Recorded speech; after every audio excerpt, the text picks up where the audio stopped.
মাত্র এক প্রান্তিকেই ৩৭৫ কোটি ৫০ লাখ টাকার খেলাপি ঋণ বেড়েছে ব্যাংক বহির্ভূত আর্থিক প্রতিষ্ঠানগুলোতে। সব মিলিয়ে এ খাতে চলতি বছরের মার্চ শেষে খেলাপি ঋণ দাঁড়িয়েছে ২৬,৬৬৯ কোটি ৩২ লাখ টাকা, যা মোট বিতরণকৃত ঋণের ১/৩ বেশি। এছাড়া অতি দুর্বল ৫টি ফাইন্যান্স কোম্পানিকে অবসায়নের সিদ্ধান্ত নিয়েছে বাংলাদেশ ব্যাংক। বিশ্লেষকরা বলছেন, শুধু আর্থিক সহায়তা নয়, এ খাতে কঠোর তদারকি ও সুশাসন নিশ্চিত করা জরুরি। দুর্বল সুশাসন, তারল্য সংকট এবং আমানত ফেরত দিতে না পারার কারণে এমনিতেই সংকটে দেশের ব্যাংক বহির্ভূত আর্থিক প্রতিষ্ঠানগুলো। তার মধ্যে ধারাবাহিকভাবে বেড়েছে এ খাতের খেলাপির পরিমাণ।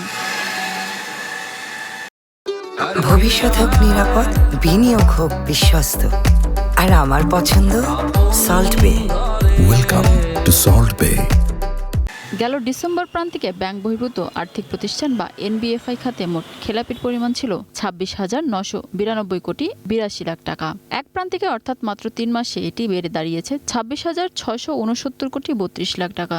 এ পর্যন্ত বিতরণ করা মোট ঋণের পরিমাণ ৭৮,৩৯১ কোটি ২৯ লাখ টাকা। খেলাপি ঋণের হার বেড়ে হয়েছে ৩৪.০৫%। রিটায়ার্ড লোকজন তারা একটু বেশি সুদ পাবে, বেশি রিটার্ন পাবে, এই লোভ দেখিয়ে তাদের টাকাটা ওইখানে নিয়ে ওটাকে গায়েব করে দেওয়া হচ্ছে। তো যারা এই অপকর্মের সাথে জড়িত, সেই প্রতিষ্ঠান তো থাকার কথা না।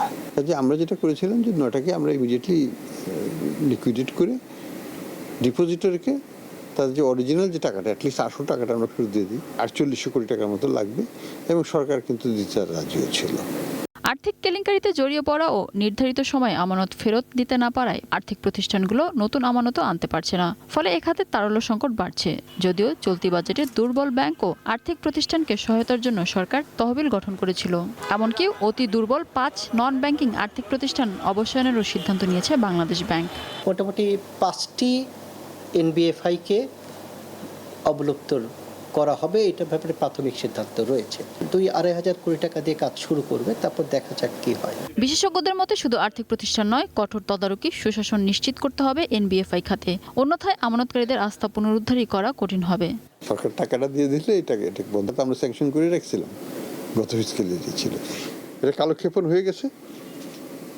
এটা আর দেরি না করে এটাকে বন্ধ করে পরের যে 11টা আছে সেটাকে অবজারভেশনে রেখে তাদের উপর নোটিশ জারি করে যে তোমরা যদি পারফর্ম না করো তোমাদেরকে আমরা বন্ধ করে দেবো। আর্থিক প্রতিষ্ঠান খাতকে শক্তিশালী করা গেলে বেসরকারি বিনিয়োগ বাড়বে, কর্মসংস্থান সৃষ্টি হবে এবং এর জন্য প্রয়োজন অতি দ্রুত ও কার্যকর সংস্কার বাস্তবায়ন।